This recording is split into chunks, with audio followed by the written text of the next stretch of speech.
frankly, this is the big hitter. If you thought we were going hard before, Knob Creek has dialed it up and gone harder yet.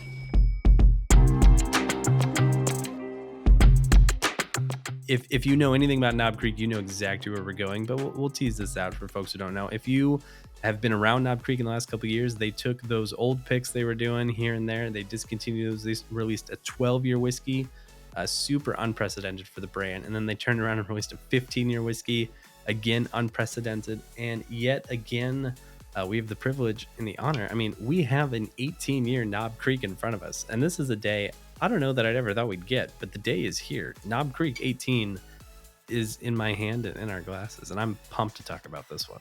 Yeah, I mean, straight from the label alone, this is 85 to 90% of what I have been asking for from Beam for ages. This is giving us a age-dated, just absolutely killer product at a, I think, fairly reasonable SRP.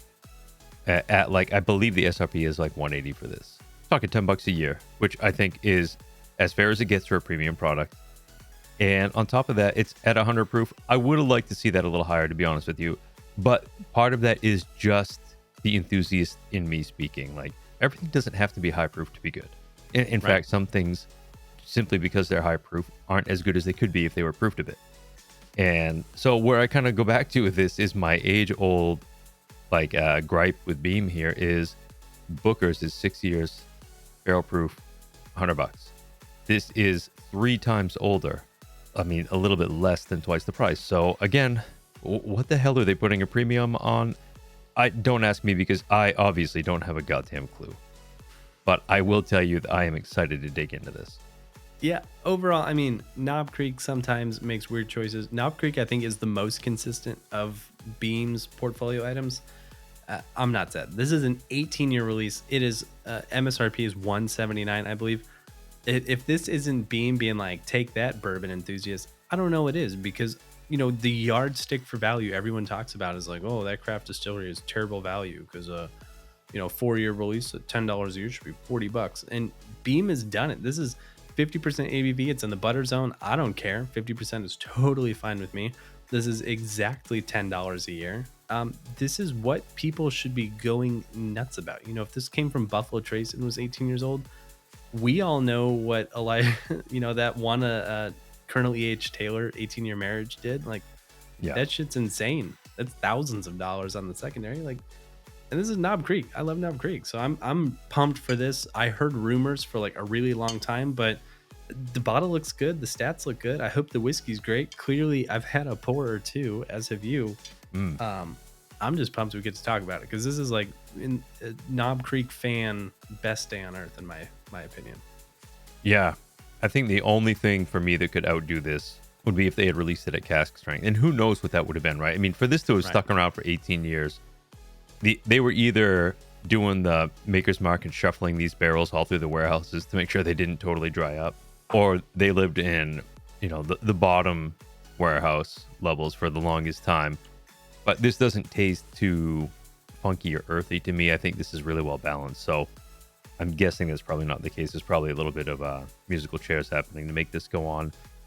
So realistically speaking, the cask strength on this may not have been much higher than 112, 115, who knows.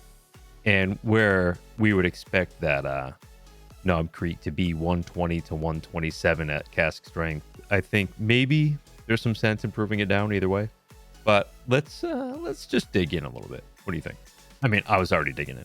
Right. I was say you have not been waiting for this moment. No, I don't wait. The nose on this might be my favorite part. It's sweet. It's got lots of cola.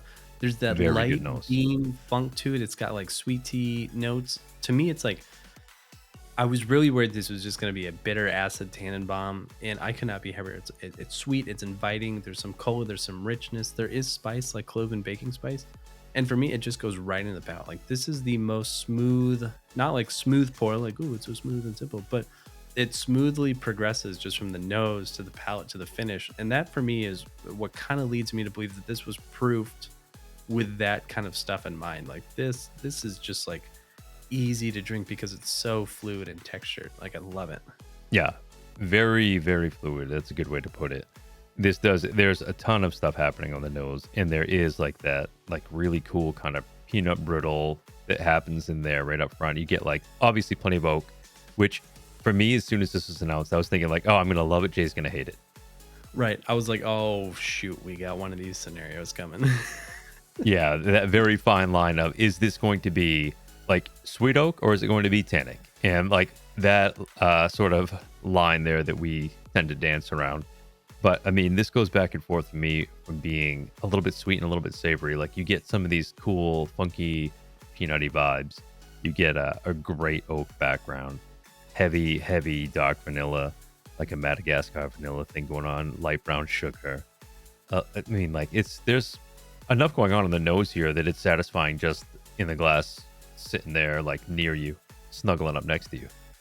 I could sniff this thing all day long.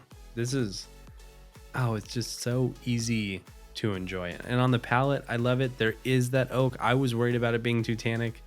It's soft, it's sweet, it's complex. Like there are layers, and just when it's getting sweet, then the oak comes in, and dries out your palate. There's that nice baking spice. Like I get like a clove, a faint cinnamon, kind of nutmeggy.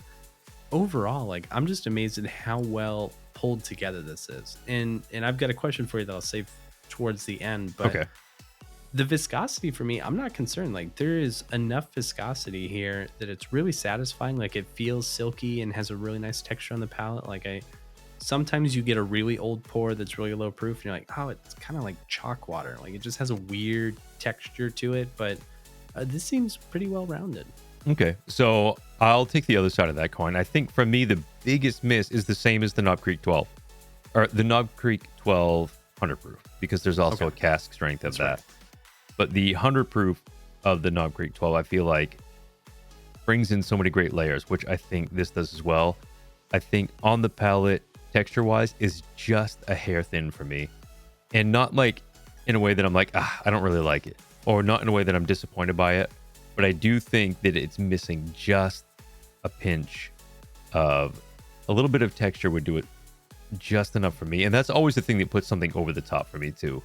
And like, that's usually for me what kills like a Buffalo Trace product, is that like all the flavors could be there. It can move from a great nose to an incredible sensation across the palate, where you get everything ranging from sweet to fruit to like dark, rich oak and spice. And it seems so balanced. The finish hangs on for a long time. But like, if there was that little extra viscosity to it, I might be like, I don't need to buy anything else. That would be it. Like, and I've never found a whiskey that checks off all those boxes. I've never given a perfect grade.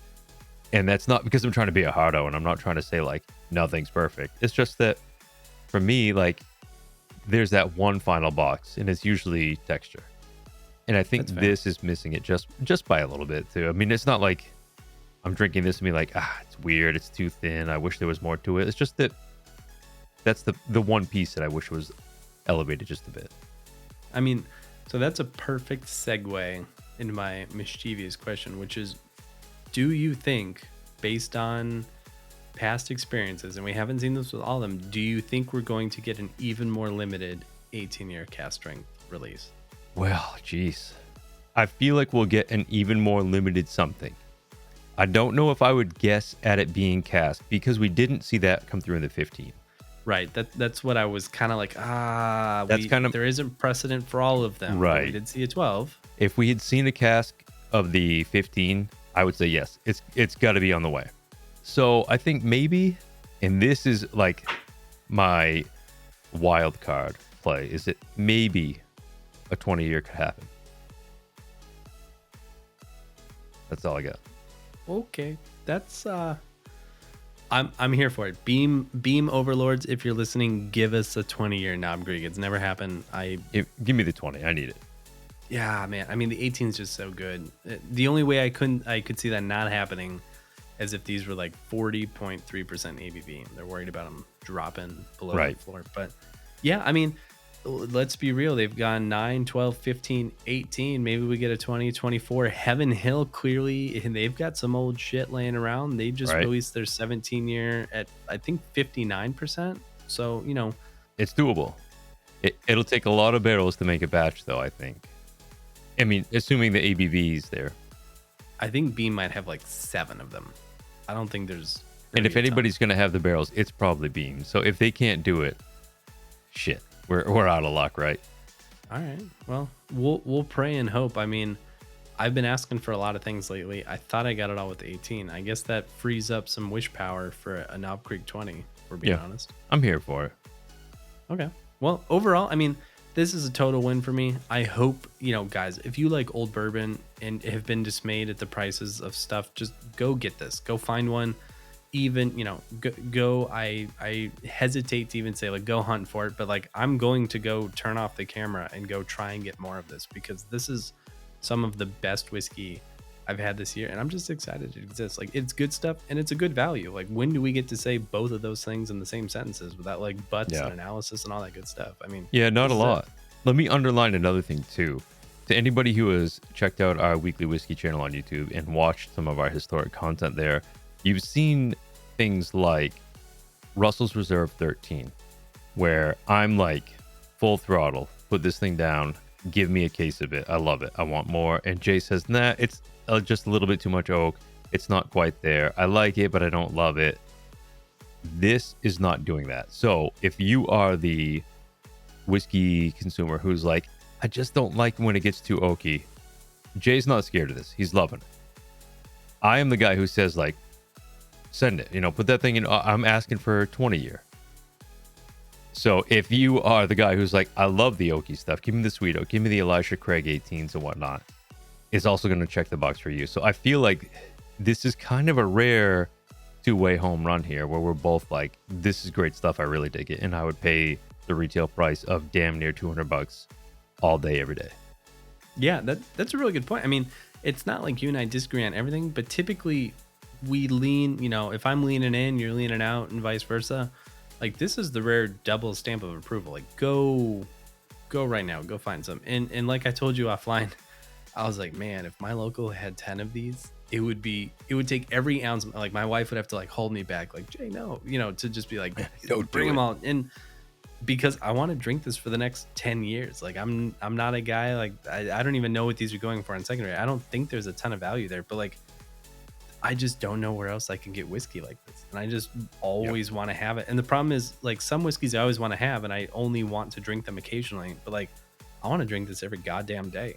Yeah, I'm with you on that, man. Like, this is getting very close to one of those like silly videos that we would do of like, if you could only have 5 bottles. This would be in that 5, I think. This would be all 5 of them. Could I have 5 of the same bottles, please, Alex?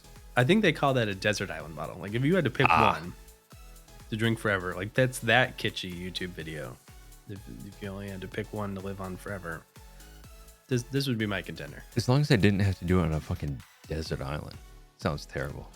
Maybe like deserted mountain peak. It's hard because then you have gravity. Like, you can just roll down it, but I don't want to sweat for eternity. No. Shit, no. I mean, think about being on the beach for a day is fun, but like, if you had to be there forever, that's a lot of sand to get out of your crevasse. Every crevasse. Yikes. Well, that's a good enough note to end on. We'll go get the sound out of our crevasse. But if you like Knob Creek, if you like old bourbon, if you like fairly priced old bourbon, if you've been hoping that this would be as good as you want it to be, I think we both agree, which is rare enough, and it says it all. Go find some. It's awesome. Let us know where you find it and how much you paid, how much you love it, because I would love to know that I'm not alone in this one.